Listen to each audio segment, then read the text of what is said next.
Mambo vipi mtazamaji wa Channel 10 Plus? Nimewamisi sana, tulikuwa na wiki ndefu ambayo ina mambo mengi, na kati ya hayo yale yaliyo muhimu tumekukusanyia katika siku ya leo. Jina langu ni Witness Matiku, ninayekukaribisha katika Plus Weekend ya juma hili.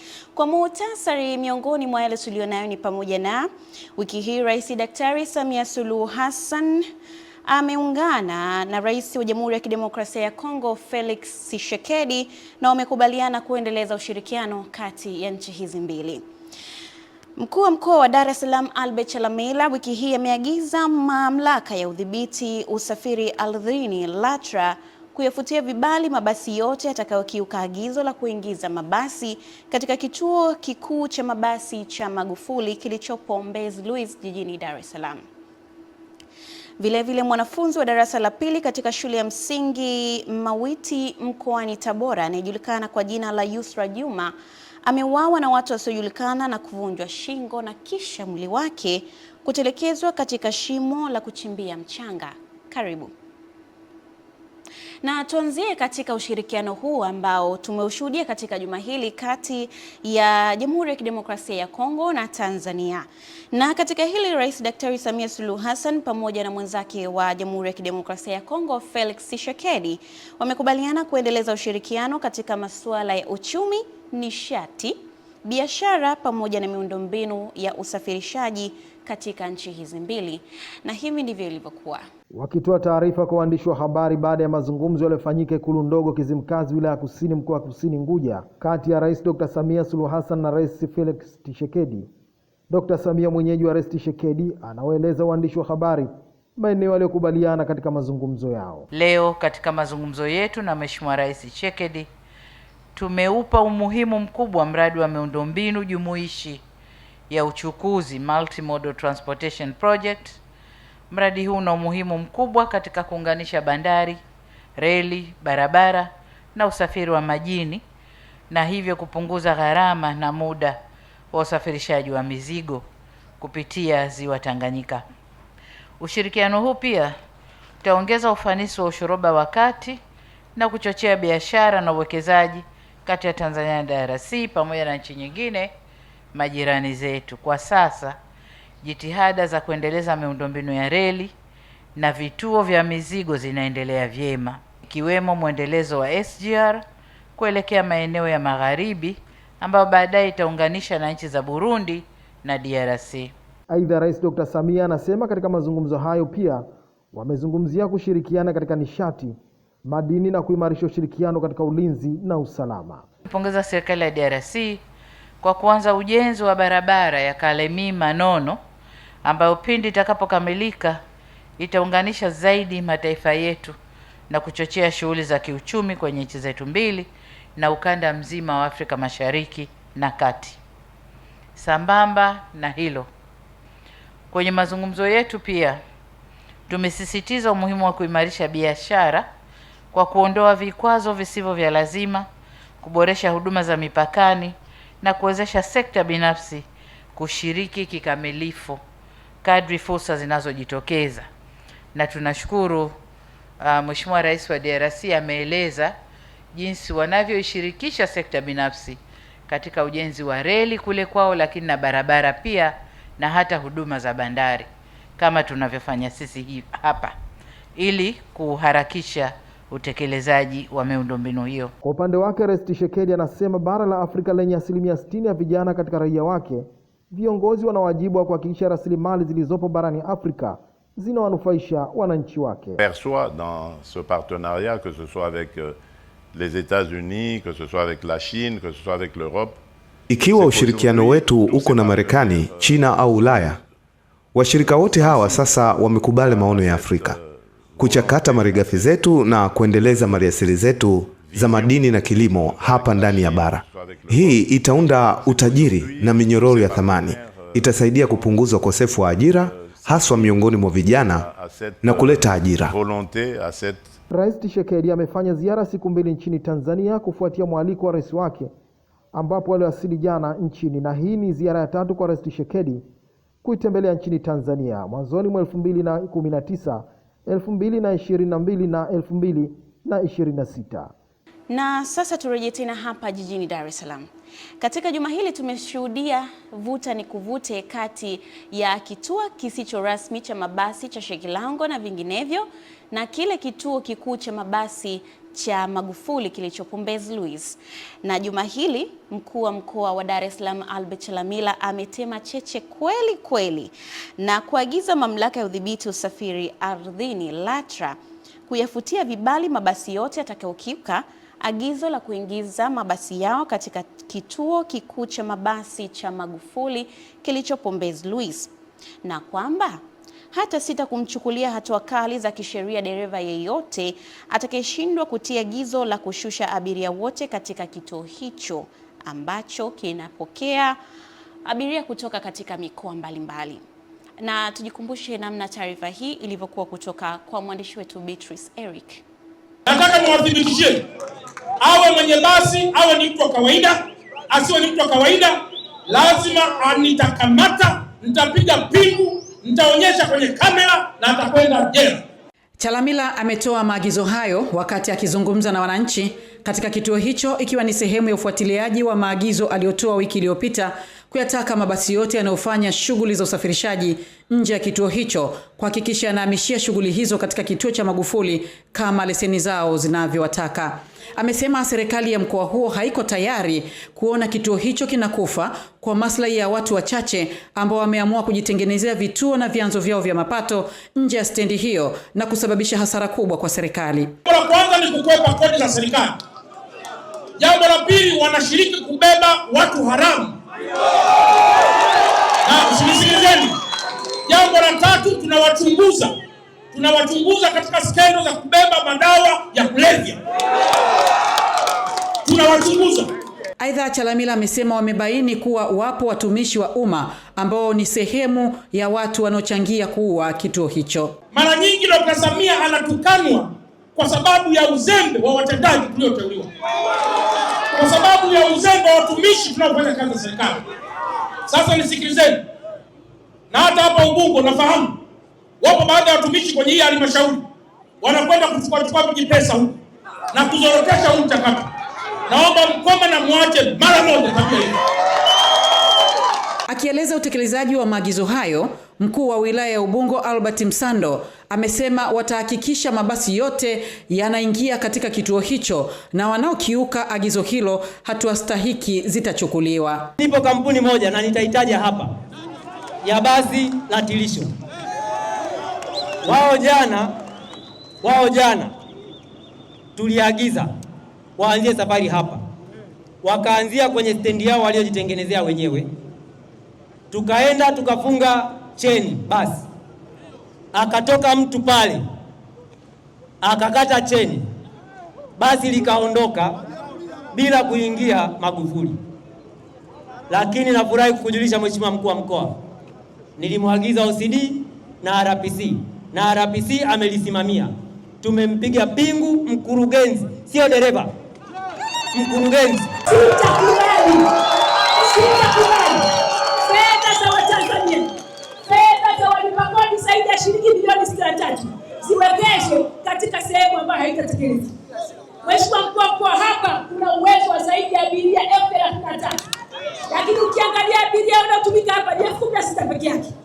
Mheshimiwa Mkuu wa Mkoa, umesikia tuna zaidi ya kampuni 40, lakini mabasi yamekuwa yakisuasua.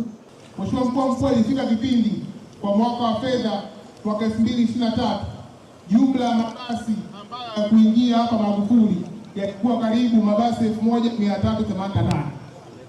Lakini hadi sasa hivi, kabla hujatoa agizo lako, mabasi yaliokuwa yanaingia hapa ni mabasi 150.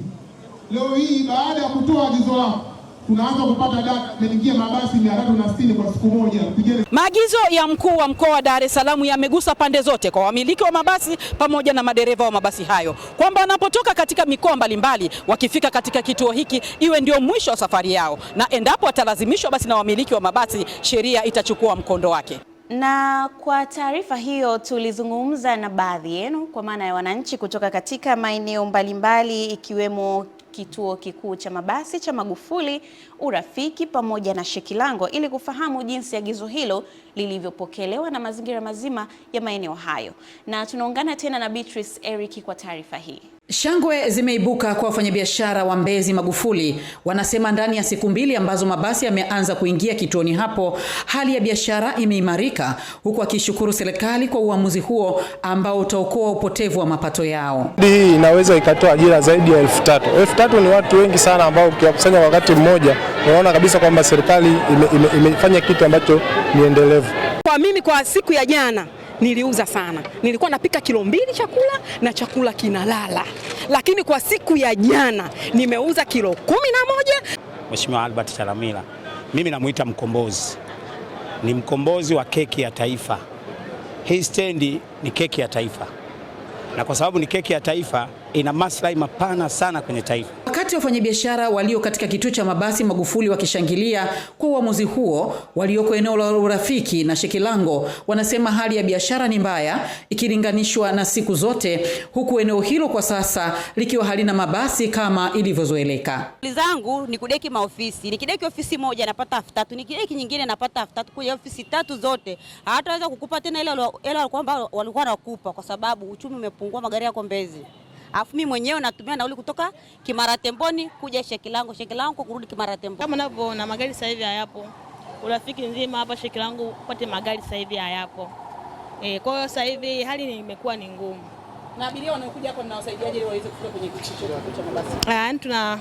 Tunalazimika kuchukua usafiri mwingine kuganikia kikampuni kuwapeleka abiria Mbezi. Abiria wanapata tabu kwa sababu kuna abiria ambao wao wanatokea mbali ambao kwa ni urahisi kwa kupandia hapa. Na hasa nyingine zimetokea ni kwa upande wa wanabiashara. Kwa mfano mawakala wa Tigo Pesa, kama hivyo unaona maduka, walikuwa wanategemea hao abiria wanaposhuka hapa na wanapopanda hapa ndio wao wanafanya biashara. Mtazamaji wa Channel 10, kama ambavyo umewasikia wafanyabiashara katika eneo hili la Urafiki hapa jijini Dar es Salaam wameeleza kuhusiana na hili agizo la mkuu wa mkoa kwamba huenda kwa namna moja ama nyingine wao wakapoteza riziki kwa kuwa walikuwa wanategemea mabasi haya kupata chochote. Na tukiondoka jijini Dar es Salaam, kuna taarifa kutoka katika mkoa wa Tabora ambayo taarifa hii ni ya kusikitisha inayomhusisha mwanafunzi wa darasa la 2 katika shule ya msingi Mawiti mkoani humo Tabora. Alijulikana kwa jina la Yusra Juma ambaye ameuawa na watu wasiojulikana na kuvunjwa shingo kisha mwili wake kutelekezwa katika shimo la kuchimbia mchanga katika mtaa wa Mtakuja, kata ya Malolo, manispaa ya Tabora, huku ukiwa na michubuko katika maeneo ya miguuni, shingoni na mikononi. Kwa taarifa hii tuungane na Adela Moses kutoka mkoani Tabora. Kwa mujibu wa dada wa binti huyo ambaye wanasoma shule moja pamoja na mashuhuda wengine, wanaeleza hali halisi huku wakiomba hatua kali za kisheria zichukuliwe juu ya mtu huyo. Nimeenda pale nimekuta viatu na daftari moja. Nikasema sijui begi lake liko wapi, nikaamua nimtafute nikamkosa. Nikaamua niende nyumbani, bibi akaniuliza hivi, yuko wapi? Nikamwambia sijui. Mimi nimekuta tu viatu na daftari moja. Akasema tukamtafute. Bibi akapita huko kwenye mawe, mimi nikapita huku. Ndio kuja kuangalia kwenye shimo yundo nikamkuta humo. Tumemaliza kula natoa vyombo. Ndo nasikia anaita, "Mama Kiresi, sijui mjukuu wako kanani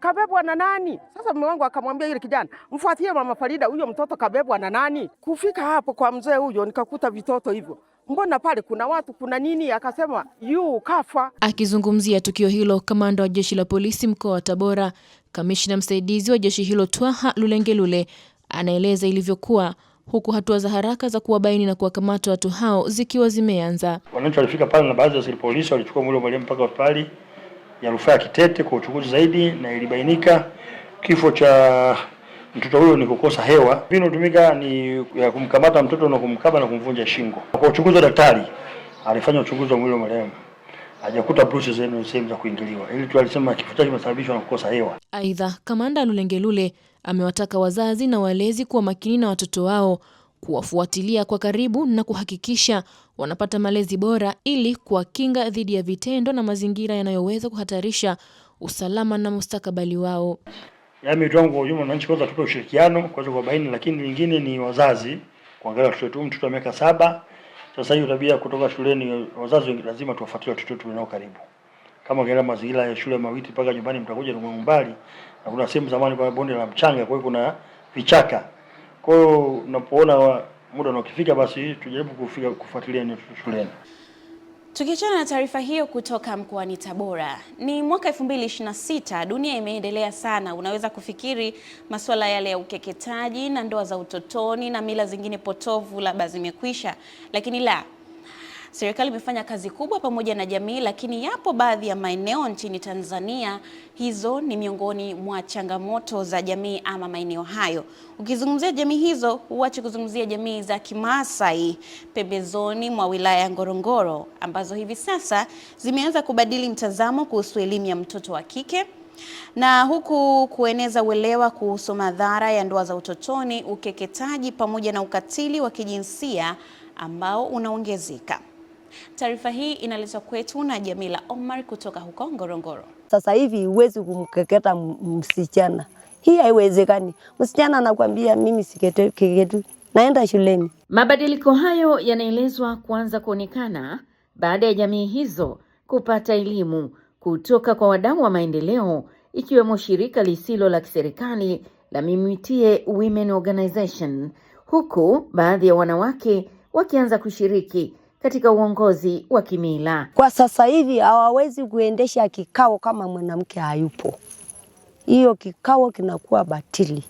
Lakini kwa sasa hivi kweli tunaenda kwenye mikutano ya wanaume na sisi tunaongea kama nao wanavyoongea, na wanatusikiliza kwa sasa hivi. Na mama wa Kimaasai zamani walikuwa wananyanyaswa na wasee, sasa hivi tunasimamia kama wakina mama.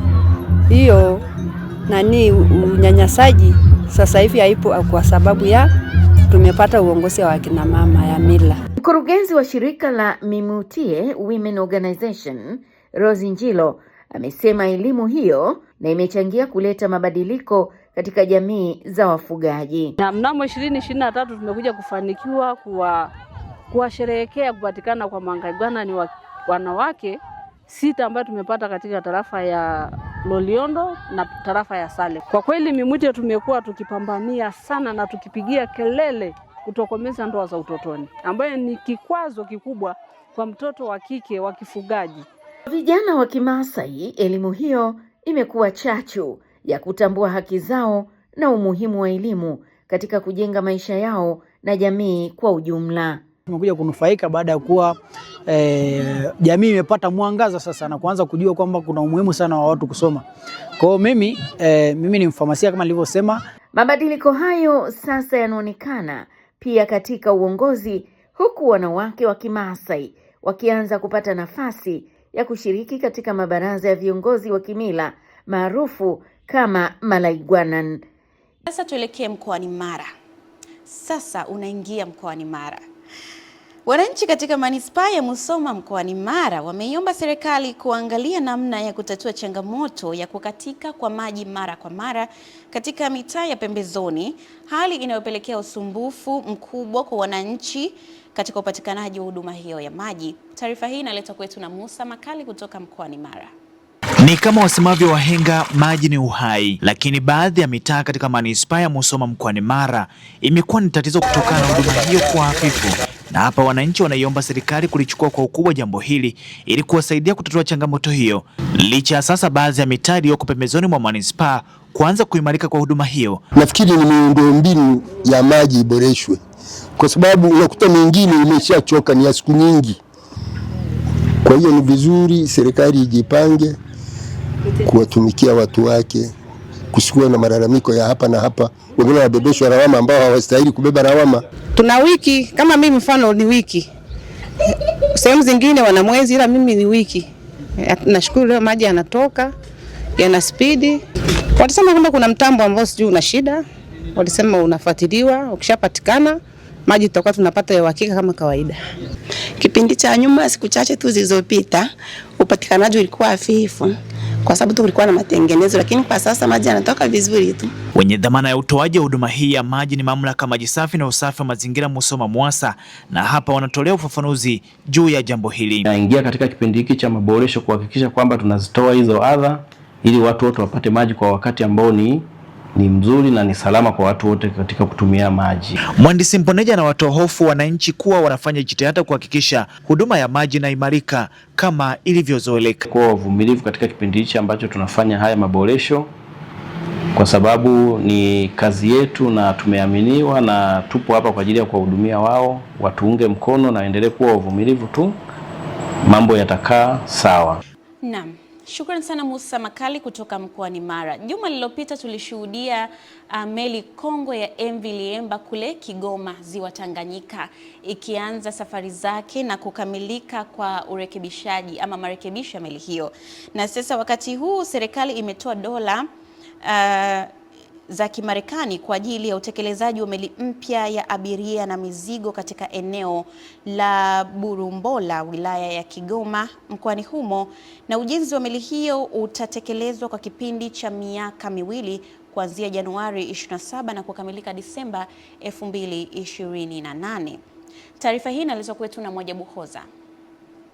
Kauli hiyo imetolewa wakati wa ziara ya Waziri wa Uchukuzi Profesa Makame Mbarawa aliyoifanya mkoani Kigoma, ikilenga kuangalia utekelezaji wa miradi mikubwa ya kimkakati ikiwemo ujenzi wa meli mpya. Meli hiyo imeelezwa itakuwa na uwezo wa kubeba abiria 600 pamoja na tani 400 za mizigo, ambapo ujenzi huo unaenda sambamba na maandalizi ya ujenzi wa eneo na ujenzi wa meli. Waziri wa Uchukuzi Profesa Makame Mbarawa anaeleza serikali itaendelea kuweka mazingira wezeshi kwa wazawa kupata fursa za miradi mbalimbali, ikiwa ni pamoja na kumtaka mkandarasi kutekeleza mradi huo kwa wakati. Watajenga chelezo hichi kwa muda mfupi na chelezo hichi watakitumia kujenga hiyo meli mpya.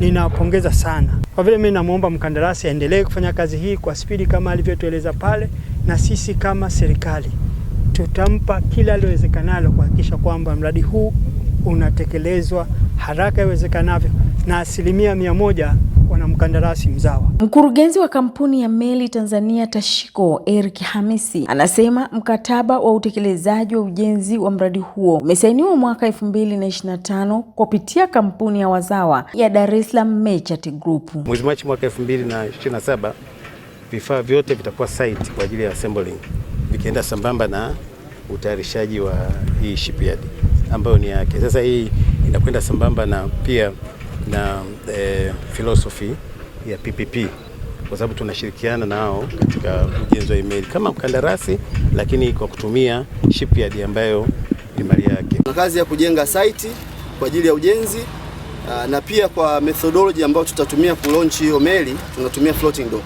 Kwa pia tutakuwa tuna kazi ya kujenga floating dock, lakini pia tuna kazi ya kujenga meli. Kwa maana yake kuna miradi mitatu yote inaendelea. Lakini kwa jinsi tulivyojipanga hakutakuwa na ucheleweshaji wa muda. Meli hii inabidi jengwe kwa muda wa miezi 24. Ujenzi wa meli hiyo unaenda kutatua changamoto ya usafiri na kufungua lango la kibiashara kwa mkoa wa Kigoma na mikoa ya jirani pamoja na nchi zinazozunguka Ziwa Tanganyika. Shukrani sana Mwajabu Hoza kutoka mkoani Kigoma. Taarifa nyingine katika juma hili ni pamoja na Katibu Mkuu wa Chama cha Mapinduzi CCM, Dr. Asha Rose Migiro amesema kulinda amani na kuhamasisha umoja wa kitaifa ni moja ya majukumu ya vijana wa Kitanzania wakiongozwa na moyo wa uzalendo katika kujenga Tanzania imara katika shughuli za kimaendeleo. Na ifuatayo ni taarifa kamili ya tukio hili. Katibu Mkuu Dr. Asha Rose ameyasema hayo aliposhiriki kipindi cha vijana, burudani na maisha kiitwacho Daladala Beats kinachoruka kila siku za Jumatatu hadi Ijumaa kupitia Radio Magic FM, ambapo amezungumza na vijana wa Kitanzania kuhusu umuhimu wa kuzitunza tunu za kipekee zilizopo hapa nchini, ikiwemo amani, mshikamano wa kitaifa, kuheshimiana, muungano na lugha ya Kiswahili ambavyo vimekuwa nguzo muhimu ya ustawi wa taifa. Tuwe wazalendo wa kweli.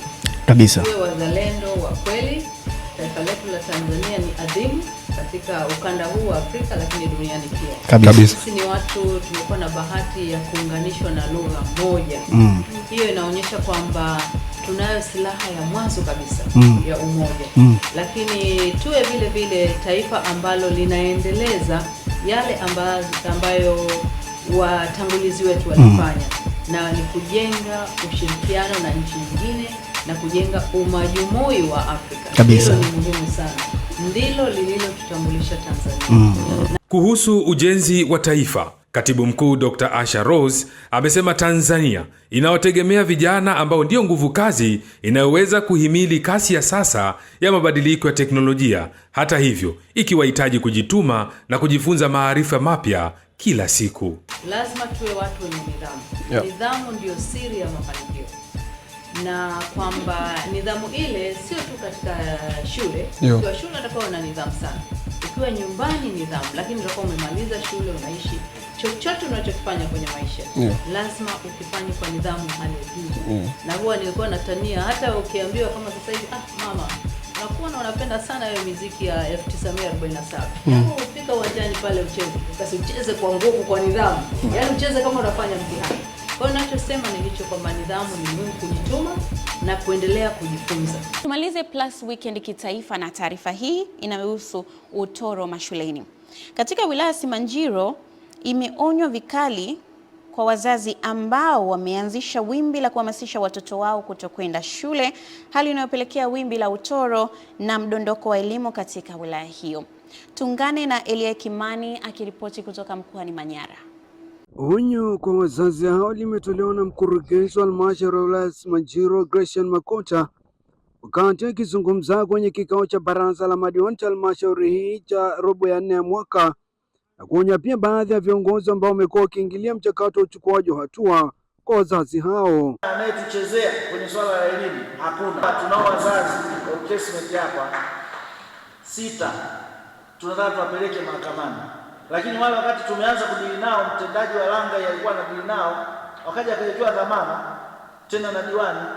Inawezekana diwani hana makosa, lakini tunalisema hivi sasa kwamba tutengeneze mazingira ya kushauriana. Kufuatia asili ya jamii ya Simanjiro ambao ni wafugaji, baadhi ya kata wameanzisha sheria kali kwa wazazi wa aina hiyo, ikiwemo upigaji wa faini, huku pia sekta hiyo ya elimu ikikabiliwa na changamoto mbalimbali ikiwemo upungufu wa walimu, bweni na vyumba vya madarasa. Mzazi mtoto wake akichelewa siku 2 siku 3 itabidi alipe 50,000 na faini sio zidi 200,000 ili kuhakikisha kwamba wanadhibiti utoro kwa upande wa elimu, na pesa hizo zitaelekezwa katika ujenzi wa shule.